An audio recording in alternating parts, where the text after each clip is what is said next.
muses, welcome back to Couch Critic. Dennis P. back on his lovely couch, musing Chelsea Football Club. Now before I get into that Crystal Palace review, could you please do me a big favor if you haven't already? Hit that like button, hit that subscribe button, hit that bell notification button to keep up with the latest and the newest. Okay, let's get right into the review. Chelsea versus Crystal Palace at the Bridge. Chelsea emerged the winners 3-1. Goal scorers Alvaro Morata. I was telling you guys he was coming with it now. 2 goals and Pedro with another. And Crystal Palace able to respond with one from Andros Townsend in the second half. Thought it was an interesting game. Crystal Palace, true to form, were very compact and defensive, and we're looking to spring on the counter with Zaha and Townsend. I also thought they lacked personality on the pitch. They didn't really have somebody like stitching together attacking moves for them. I assume that's why they brought on Max Meyer, but he was invisible the entire match. And unfortunately for Crystal Palace fans, like Zaha was completely isolated and often gang tackled by Chelsea defenders. And I think one of the aspects Roy Hodgson was trying to get across was he's trying to get 2 guys going at Rudiger and Luis in Andros Townsend and Zaha. The problem was when you play a 4-4-2, you have a numerical disadvantage in the midfield, and that is an area that I've spoken on many times where Chelsea are very strong and dominated the game once again. Now obviously a 4-4-2 or a 4-4-1-1 can become a 4-5-1 in defensive phases very easily with one of the attacking players dropping in to form a midfield 5. And they did this for large portions of the game with Andros Townsend falling in to formulate a midfield 3 with Milivojevic and Kouyaté. And the reason why this was ineffective is because as Chelsea started to really grow in the match and sort of tighten the screws, you found that midfield 3 were falling back further and further into their own final third. And as a result, they couldn't get forward fast enough to support Zaha. So what they would do is they'd lump the ball up to Zaha and he'd just get crowded out of the match by Rudiger, Luis, Conte, whoever really, because obviously the game plan was to basically gang tackle Zaha and keep him from, getting into one-on-one situations to impact the game with his dribbling ability and, his guile. And for as good as Zaha is at dribbling and, using his pace, when you have 3, 4, 5 guys gang tackling you, it's very difficult to weave your way through anything like that. And as a result, Chelsea basically took him out of the match. He had a couple opportunities, but nothing really threatening. I will say this about Wilfried Zaha, though. He has grown immensely as a player, and he's now a guy that can influence a match at the drop of a dime. And I would be shocked if he is still at Crystal Palace at the end of the year because he's just too good for them right now. It's a guy that, I think, when given that free role to just roam and, sort of, investigate space, is one of the best in the world right now. I know it seems weird to say that Crystal Palace have one of the best, space investigators in the world, but I really do believe that. He's strong, physical, great balance, and his technique is incredible. A lot of people think that he could probably play on the right with Chelsea. I'm not sure he can play that way because, again, he is given the free role and doesn't really have a lot of defensive responsibility on that team. And if he were to come to Chelsea and play with Hazard, Hazard has that role. Hazard has a free role. So Wilfried would have to do a lot of the, more industrious work on the right and, also track back, which you don't often see him do at Crystal Palace.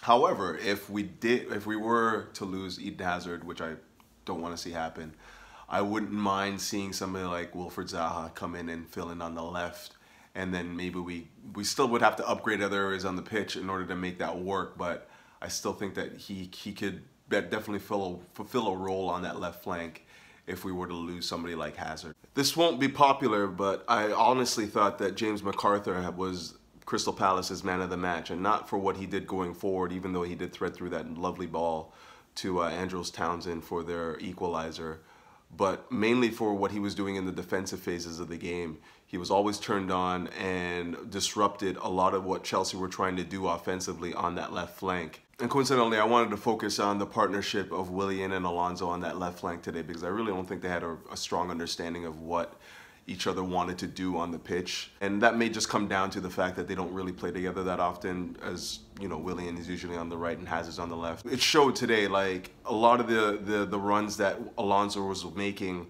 went unnoticed by Willian, who just dwelt on. I thought he had a poor game, actually. I thought he was one of the guys that should have been subbed earlier, because he just wasn't really recognizing what was happening on the pitch, and you know, broke down a lot of attacking moves. There was one ball where we broke, and you know, Morata was clear in space, and instead of just like knocking it into space for Morata to run onto, he, you know, dwelled on the ball and then got tackled by Milivojevic. Another situation where, you know, Chelsea's breaking and Alonso's just harrowing into the box, like full tilt. And instead of like playing him in, he would have been well in on goal. He back passed it, and like you can hear even Alonso just like scream like, "What are you doing? Give me the ball," you know. And it was only after he screamed that Willie had even noticed that, you know, Alonso was wide open. Even after it was like a give and go, simple little give and go, like just 1-2, and he just doesn't recognize these things a lot of the times. He just dwells on the ball way too long, and a lot of the times his decision making is just poor. But yeah, overall, I thought the game plan looked like it was supposed to be centered around Alonso getting it into the box to support Morata, either aerially, because it looked like there was a lot of like early crosses coming into the box, or also with his ball striking ability. And you know, like he's physical, he's got great stature on the ball, and for whatever reason, Willian just would not give him the ball in areas where he could like really affect the game. And I was glad to see him subbed off, just not because he doesn't work hard for the team or whatnot, but he just wasn't really on the same page with the rest of the guys on the pitch. Now, obviously, Hazard didn't start this game, and it was Willian and Pedro that played the flanks. And for whatever reason, I've noticed that whenever Hazard hasn't started is when Chelsea's press to win the ball back looks the best. And this was, again, a feature in this match with Chelsea consistently, either whenever they lost possession, they would gang tackle and win the ball back almost instantaneously. And it was largely the reason why we had 74% possession in this particular match, because they were so relentless at winning the ball back and recycling again. And I think that came down to the play on the flanks between Willian, Pedro, obviously Azpilicueta, and Alonso, but also obviously the ever-present N'Golo Kante. Now, obviously, you could deduce that Ross Barkley did not have a great game today. He did nothing in the final third, was often at the base of the attack with Alonso advancing onward, so he really didn't have much influence in the final third. Did have that one nice like early cross into Morata that was deflected by Tompkins, but other than that, he really didn't have any influence on the game, and was often, you know, the trigger for Crystal Palace's counter, because he was just slow on the ball and often gave it away as well. But having said that, like in the last 4 matches, he's had 3 very, very good matches. 3 out of 4. I'll take that from a player that's not considered world class or even like, you know, an elite level player. If he can give us 3 strong appearances and then, you know, have one where he's like subpar, I'll take that every day of the week. And don't forget, we still have Kovacic, who can come on and influence a game at the drop of a dime, who I think is actually better in short bursts anyways. He seems like he's more of a 35, 40-minute, 45, 50-minute kind of guy as opposed to a 90-minute guy. So it might serve well to have him and, you know, Ross Barkley play off of each other and maybe not give them all, you know, full 90. I said in a previous video that I'm going to wait until December before I give my